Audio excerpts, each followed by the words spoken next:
E sobre o caso de reinfecção confirmado em uma mulher de 37 anos no Rio Grande do Norte, nós vamos conversar com o infectologista, que é chefe do Departamento de Infectologia da Universidade Estadual Paulista, Alexandre Naime. Bem-vindo novamente, doutor. Bom dia.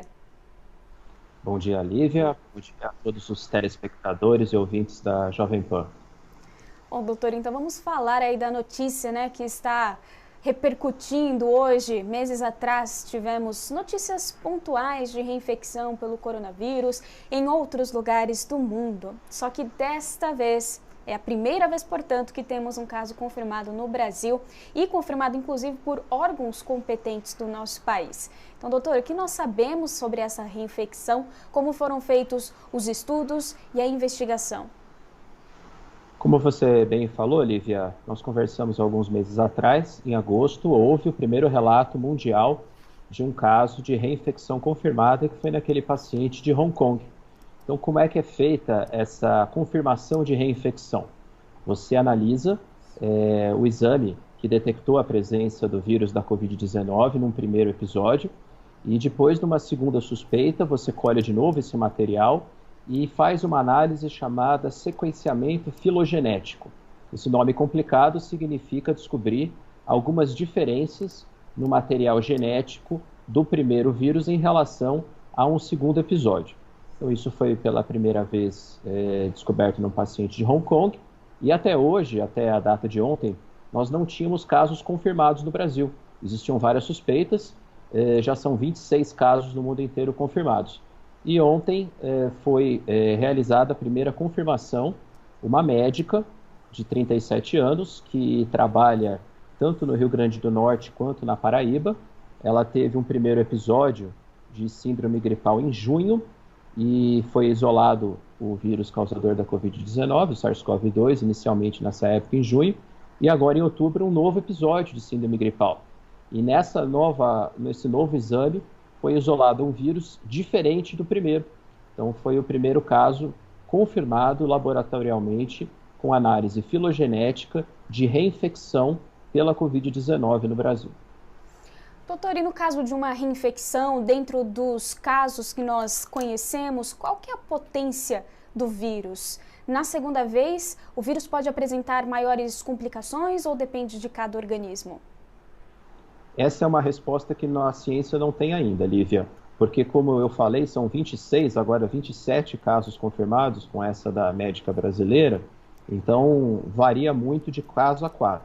Teve caso como essa da paciente brasileira, que os 2 episódios foram somente de uma síndrome gripal, teve caso em que o segundo episódio foi bem mais grave, teve caso que o segundo episódio foi mais leve.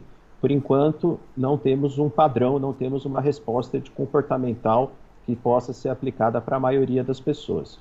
O que chama a atenção é que esses casos cada vez estão sendo mais frequentemente confirmados e talvez mostre que para algumas pessoas ou para uma parcela das pessoas a imunidade contra a Covid-19 não seja perene, não seja duradoura, seja temporária, talvez 3 meses, 6 meses. Nós vamos ter que observar esses casos de reinfecção para entender melhor qual é a duração da resposta imunológica de memória da defesa após um episódio de Covid. Tá muito cedo ainda, né, para ter uma conclusão. Doutor, e esses casos de reinfecção interferem em algo no andamento dos estudos das vacinas? Provavelmente vão se implicar em necessidades de se avaliar repiques ou novas doses de vacina. A gente não sabe ainda quanto tempo a imunidade gerada pelas vacinas, e lembrando que são várias candidatas à vacina, quanto tempo cada vacina vai dar de proteção. Então, os resultados de eficácia que nós temos publicados são resultados parciais, resultados a gente chama de interinos, né? E eles avaliam 3 ou 4 meses de proteção. Então, por exemplo, a vacina da Oxford, a vacina da Pfizer, a vacina da Moderna, que saíram os resultados de eficácia em torno de 90%, foi esse período. Em 3, 4 meses, a taxa de proteção foi essa, mas a gente não sabe quanto tempo, na verdade, essa resposta, essa proteção vai durar. A vacina da Pfizer, por exemplo, doutor, está sendo aplicada no Reino Unido, será dividida em 2 doses. A minha dúvida é, nesse intervalo entre a primeira e a segunda dose, a pessoa pode ser infectada pelo coronavírus? Pode sim, e essa é uma premissa básica das vacinações, né? Você demora um pouco para fabricar, para ensinar o seu sistema de defesa a responder, a atacar o vírus e proteger o organismo. Então, não é só com anticorpos que as vacinas ensinam o sistema imunológico a se defender, também com a resposta imune celular, resposta imune mediada por linfócitos T. Isso demora um pouco, mais ou menos entre 10, 14, 2 semanas, mais ou menos, 10 a 14 dias. Ou seja, nesse intervalo inicial, a pessoa não está protegida. Nós temos um exemplo prático muito forte disso, que é a vacina da febre amarela. Você toma a vacina, você tem que esperar cerca de 10 dias para se considerar protegido. Então, para a vacina da Covid não vai ser diferente. Por isso, até a necessidade de uma segunda dose para melhorar um pouco aquele estímulo inicial, aquelas aulas iniciais, entre aspas, que a vacina deu para o sistema imunológico para ele conseguir se proteger. Doutor, agora a minha dúvida é a seguinte, esse caso de reinfecção, ele era esperado? Pode parecer agora um pouco leigo da minha parte, mas ao longo da vida nós pegamos gripes, né, e doenças diversas vezes. Eu não sei se o vírus ele sofre mutações, ele vem mais forte, ele vai se ajustando, mas a ciência esperava que o coronavírus poderia sim ter esse caso de reinfecção nas pessoas. Esse vírus ele também sofre mutações? A sua pergunta, na verdade, é ótima, Lívia, porque depende de cada micro-organismo. Tem doenças que a gente cria uma resposta de defesa perene para o resto da vida. Por exemplo, os vírus que a gente tem contato na infância, sarampo, cachumba, rubéola. Hoje em dia, é lógico que a gente tem vacinação, mas a gente sabe que são doenças que não têm um segundo episódio. Você tem a primeira vez e você já fica imunizado para o resto da vida. Você toma a vacina na infância e ela dura provavelmente o resto da vida. Às vezes precisa de uma segunda dose, mas geralmente você já fica com a imunidade perene. Outras doenças não. Por exemplo, influenza, que é o vírus causador da gripe, você pode ter várias infecções, até mesmo pelo subtipo, e por isso que a vacinação precisa ser anual.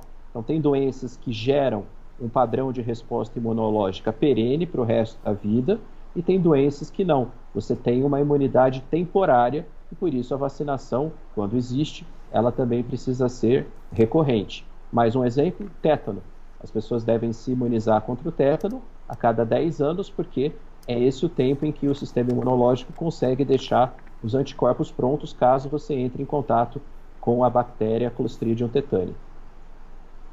Doutor, e as linhagens distintas do vírus que foi detectada nessa paciente do Rio Grande do Norte estão em circulação no Brasil.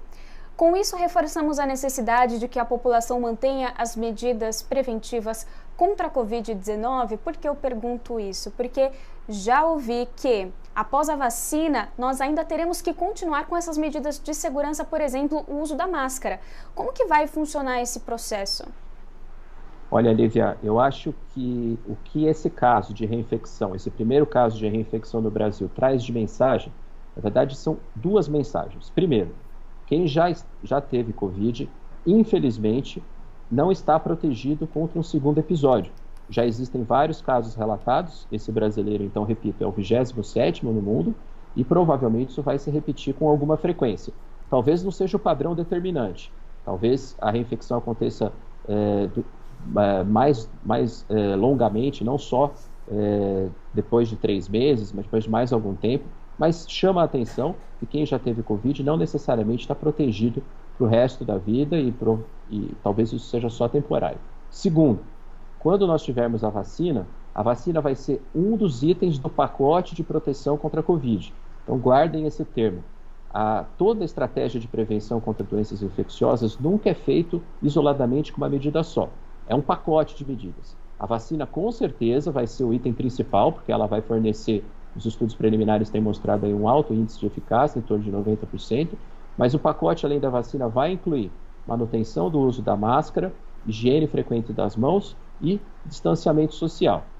Isso vai ser necessário até o momento, Lívia, que eu espero que um dia a gente faça uma entrevista com a seguinte notícia: o vírus da Covid-19 não está mais circulando no Brasil. Aí sim, nós vamos poder abandonar essas medidas de prevenção e ficar tranquilos, porque não vai haver mais risco de infecção. Doutor, eu até notei isso que o senhor disse, a vacina será um dos itens do pacote de proteção da Covid-19. Nós conversamos com Alexandre Naime, chefe de infectologia da Unesp. Doutor, muito obrigada pela entrevista mais uma vez, por todas as informações. Eu que agradeço o convite e deixo um abraço para todos os telespectadores e ouvintes da Jovem Pan. Muito bem, agora são 11 horas e 46 minutos. O governo do estado de São Paulo pode utilizar